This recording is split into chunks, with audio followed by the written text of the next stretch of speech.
सांप सांप की बातें सुनकर आए थे हम संगति से।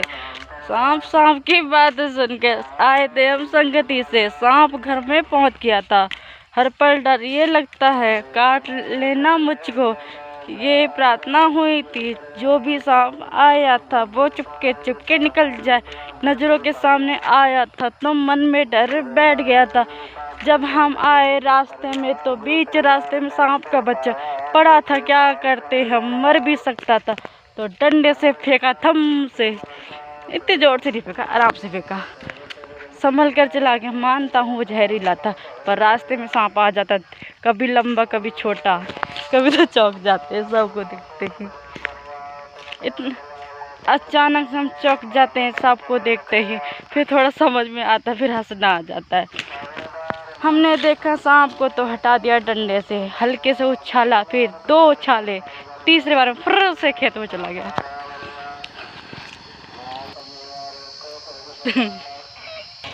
हम चलते हैं घर, बारिश का मौसम आने वाला है। बारिश का ये मौसम है, खेत ये खुद चुके हैं, जुताई हो गई है। सांप निकल आते हैं अपने बिल से, घर घर में पहुंच जाते हैं। उनका घर है जमीन धरती में समाया हुआ, घर उनका धरती में समाया हुआ। चूहे के बिल में रहते हैं, चूहे के बिल में रहते हैं, खुद का घर नहीं बनाते हैं।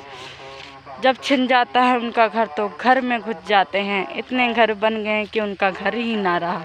इंसानों की बस्ती में आप पड़े हैं सांप के चुली और शिकार हो जाते हैं। उन्हें भी डर लगता है, हमें भी डर लगता है, हमसे ज़्यादा सांपों को डर लगता है। सांप सोचते हैं कि हमारी जान चली जाएगी, इंसान सोचते हैं हमारी जान चली जाएगी।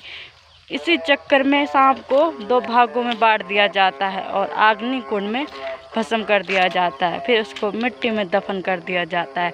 कहते हैं कि सांप की आँखों में चेहरा छप जाता है, उसके साथी ने उसका मर्डर कर देगी जिसने उसकी हत्या की हो। धन्यवाद।